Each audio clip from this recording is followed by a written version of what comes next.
Hey everyone, welcome back. I'm here with Judith, and today we're going to tackle the topic of separation agreements. So these are things that come up a lot on the financing side of things. Whenever we mention that you are going through a separation or you have been separated or divorced, it triggers a lender to automatically ask for one of these. And in some cases, there aren't separation agreements, and we'll talk about what we can do in those cases. But in this day and age, Judith, I think you'll agree that's one of the first things that you need to think about when you're going down this path. I mean, there's a lot of emotional things on this whole topic, but on the financial side of things, that separation agreement is top priority, I would say. Yeah, exactly.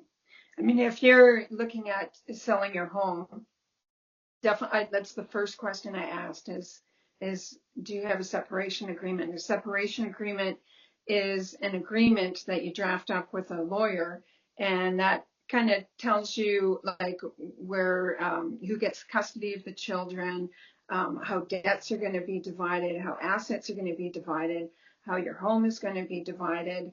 And it also tells you, because it's not always cut and dry with 50% of your home being divided. Yeah. There's lots of things, aspects that go with that. And when a home is divided, you can have an inheritance in the home. You can have maybe the one spouse own the home before they got married, so it's not a Lots 50%. of Yeah, lots of different situations where another yeah, one can come in and buy, and it's like those details are going to determine. And I think one of the biggest things that I've seen in my career is people have come in to a relationship thinking that we bank separately, we keep our assets separately. In British Columbia, um, they don't recognize that. Also, um, there's like matrimonial home. So regardless of if you go and say that I've got 1% title ownership, you have 99, unless you have some form of agreement where you both agree upon this, once you're in the position of needing to divide assets, like in a separation, province and the courts will see this as a divisible asset, 50-50, unless you can otherwise show it. So I yeah, think exactly. we always, I mean, in a perfect world, we're going to walk into this with having this conversation. So before you get married, before you join in union common law, that's best practice, is to have these conversations. The best time to lay out a rule for separation in a corporation even is like, how do we dissolve this corporation? You want to do it when you're on good terms, right? Um, that's best practices, but we've seen it doesn't always happen.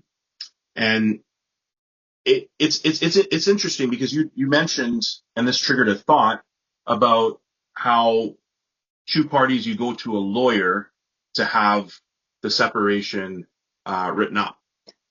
In BC, it's it's different because as long as you have two witnesses, you can drop your own separation agreement and it's considered okay. But lenders don't necessarily follow that. There was a push a few years ago where they wanted to see separation agreements signed by a lawyer, and people had to go and redo them because no lawyer is going to go in and have a look at a separation agreement that didn't put together and then sign off on it, right?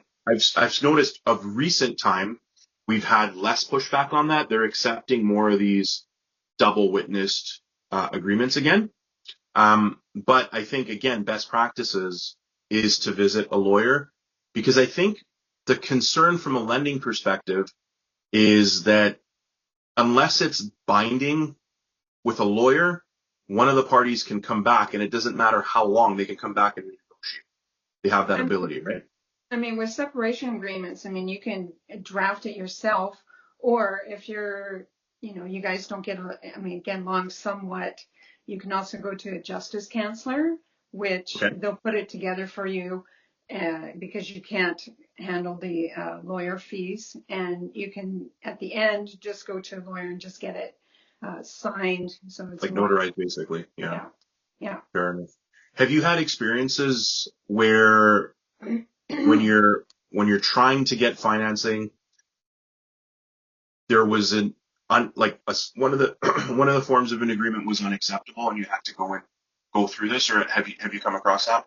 I know a lot of people where they're like, they've done everything. They've had the child support. They've had everything, and now it's time to sell the home, and they don't have that written up in the agreement because it's It's been not part such of the a long agreement. No. time. Yeah. So I always suggest you can always get a notarized letter, and that way it tells the lawyer, the conveyancing lawyer, the real estate lawyer, how proceeds are going to be divided. And I think that's important. You don't always have to have a separation agreement, but just have something in writing that will state how the property will be divided. I think that's one of the biggest pain points that we see anyways because that's what we deal with. We deal with the one particular asset, the house, when it comes to the division. I just a recent file that came across our desk. I have a client who's been a client for, almost 12, 13 years now. And she bought a property and then another property, and then she got married and bought with someone else. And we're buying another property now after a separation. And we also did a refinance when they were separating to do a payout. And this stuff wasn't agreed upon before. And looking at the payout that she had to make was a pretty hefty payout in comparison to what I think she felt and what we know that she had already built up and put in and brought to the relationship, right? So it's not always equitable, and a lot of times it's painful financially. And the conversation we had about this was like, what the heck happened here? And, it was like, look, I just needed to get out of the situation, and, the extra however many thousands of dollars, it just ended up not meaning as much, right? So again, I can't stress enough that if you are going into a relationship, especially when you're bringing an asset like a house in or proceeds from a house that you're putting up, it's important to have a conversation around this. Better have something in writing stating that you brought this into the relationship and how this is going to work, right? Yeah. Something I like to add too, just sometimes when you're in a marriage and you maybe inherit a house, I would definitely go see a lawyer as well and make Absolutely. sure that inheritance is separate than marital property, because once it gets to that point, if you do get a divorce, that you might lose that inheritance because you didn't You didn't explain clarify that, that you didn't explain that it's not marital property. It's tricky too, because I've seen a situation where there was a matrimonial home. Mm-hmm. It was a townhome that a couple bought, and then one of the, I guess, parents had gifted or they inherited a home. And so they decided that they were going to keep the townhome as a rental and then move into the home. And they stayed there for a few years, and then they decided that they were going to separate. So then one of the parties was saying that they wanted a piece of the home. And I don't know exactly what ended up happening, but technically, if you're living in that home, that's now the matrimonial home, unless you have some sort of written or agreement ahead of time, right? Or the other person agrees to it. And if they don't, then you've got a issue, and the only people that win are the lawyers probably, right? Yeah. Exactly. Lots of, Oh, sorry. go ahead. Oh, I had one other thing I wanted to bring up. I did have a client a long time ago, like must be about 5 years ago, and we ran into this problem where they didn't have a written agreement. They weren't going to buy a house afterwards. They were going to rent, but when it came to closing the home, they contacted a real estate lawyer to do the conveyancing on it. And the real estate lawyer said, well, they asked me a question. They're like, well, do they get along? And I said, well, somewhat. And they're like, well, we're going to have to, you know, we can take one of them, and the other party has to find another lawyer. Why they did that is because they didn't want the couples to maybe have a disagreement and then have the proceeds of the home sit in their trust account until they figure it out. So until they figure it out. Yeah. So that came into be of a bit of a problem at that time. But we ended up finding a lawyer, very rare, that will take on both of them, and we did. So worked out pretty good. It's interesting. Yeah. So that's something to keep in mind when you do the proceeds. Just some lawyers won't take on the full couple. Interesting. Yeah. I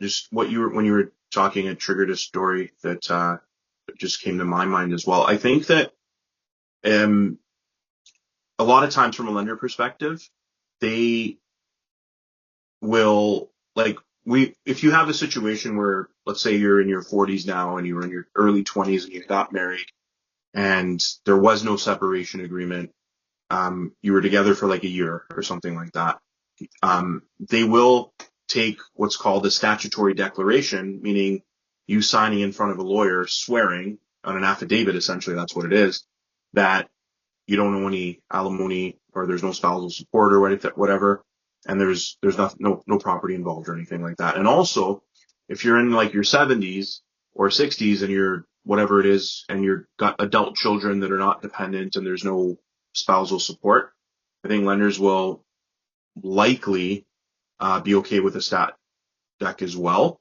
So it's situational. If there is a property involved and if there is children involved, I think most of the time you have to swear that there isn't. Otherwise, we're going to require some form of agreement. And just what just comes to mind with that is, again, it's cyclical, because during like the 2018 to like 2021 period, we were seeing less and less lenders allowing these statutory declarations. Prior to that, just get a stat deck, it should be fine. And it seems like they're easing up now. So you would think that, their actuaries and all the people that get paid, millions of dollars to save the bank money and protect their interests, they noticed a trend, right? During that period, possibly, and was exposing the bank to undue risk, right?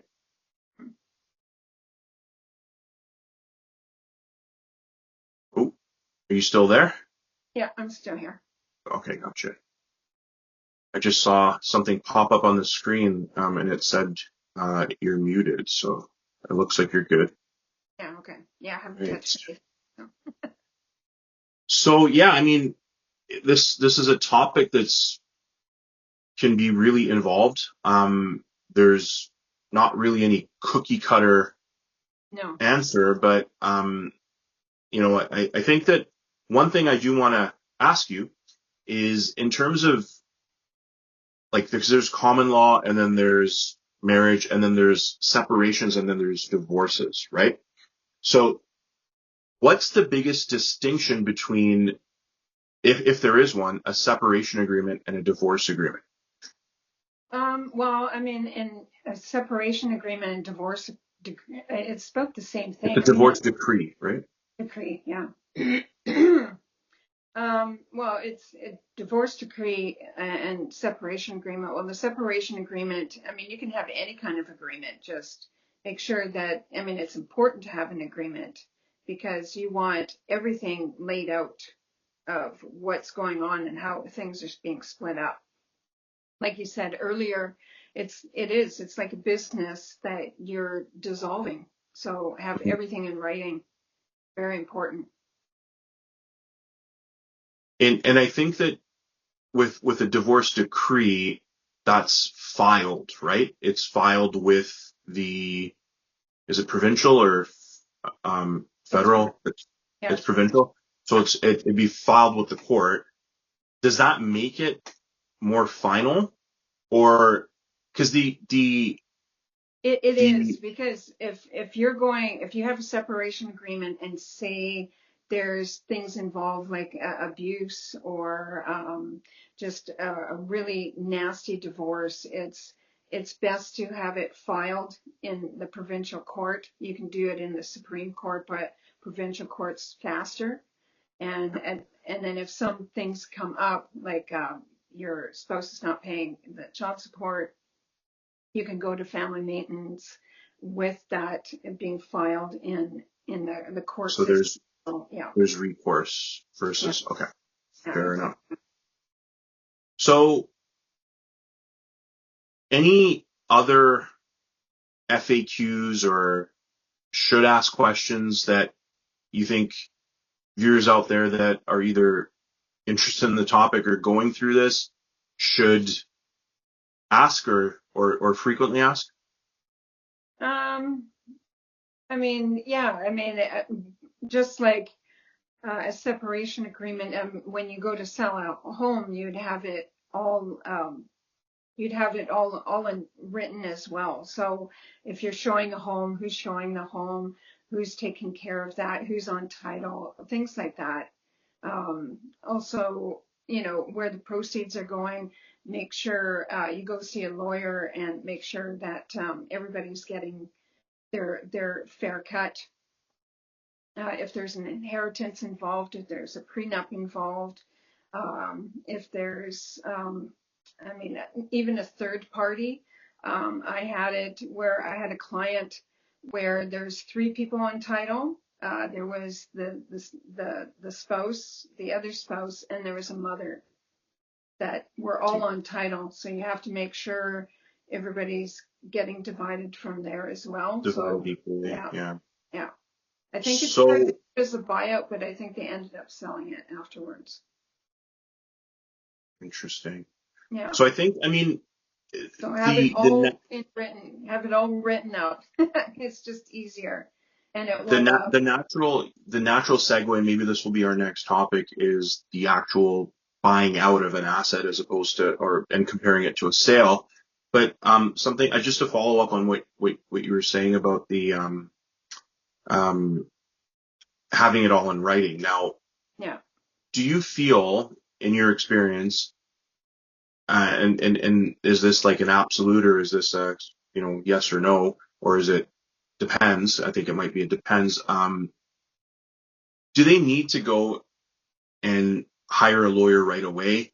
Do you think that, in your experience, people that have versus haven't, um, are you able to provide any like odds of success, or is there like a specific rule of thumb that, in your experience, because I mean you've been licensed as and practicing as a realtor since like 2011, and I think you've been specializing in this for almost a decade, right? So, um, what have you seen, and is there some form of direction, if there's a user out there right now, or a listener rather, um, who who's going through this and is at step one, like what would you think the best practice should be? I mean, it all depends. Every divorce is unique, so all depends on how you get along. I mean, I've seen some couples where it's just okay, we're done, our relationship is done. Let's try and figure things out and do things best for the kids. I've seen relationships where, or divorces where they don't get along, like they can't even be in the same room together. It all depends on your situation. I've seen couples just solve it, no problem. They're very compatible. They're very. Okay. So I think step one would be to see if you can solve it amongst yourselves. Yes. That'll probably save you quite a bit on Yeah. legals and other Yeah. people getting involved. Yeah. Failing that, probably best to get a mediator in place or something like that, and then maybe lawyers after, right? Yeah. Kind of I final mean, stage. there's lots of processes you can go through. You can go through a collaborative lawyer, which is a mediator. You sit down, you each have a lawyer, and you just basically mediate it out. Justice counselor is great if you're low on funds. You can sit down. It's a mediator. It's free through the government. So you just Is make an there appointment. is there a specific way that people can connect with them? Is there like a link that maybe we can put in the description or anything like that for It's some of the content? basically every city has its own justice counselors, so you just Okay. have to Google it or look it up in the Yellow Pages if you're there, if they Okay. go out anymore. Yeah, But yeah. I yeah, haven't seen one actually in a couple of years. yeah, and you just give them a call and they'll ask you, can you guys be in the same room and mediate together? And that would be the first question they ask. And if so, I went through my divorce. I did it through the justice counselor. It was fantastic. It's very That's awesome. easy. Yeah. They help you with court documents as well. So they're great. Yeah, that's great. That's great. Yeah. Um, any last thoughts? Anything that you feel like we didn't cover that we should? Oh, it's such a topic. I mean, we could be here for a long time. Yeah, we could be here for a really long time. I think that we'll wrap it up. If there are specific questions for your needs, we'll have our information. Um, Best way to contact you would be, I guess, phone and email. Yeah. Yeah, if you want to hit me up, you can hit me up on Instagram. It's at the Mortgage Specialist, and we'll have Judith's information. Just tell them what the best way to reach you out is. What, like, would you prefer a phone call? You want to just give them your phone number? Phone call. Well, I mean, email, phone call, either or. Okay. Doesn't matter. We'll have it in the description in the description of the video. You can take a look at that. We'll add the links there. All right. I guess we will see you in a couple of weeks. Thanks for your time again, and have a great day. Okay. Thanks.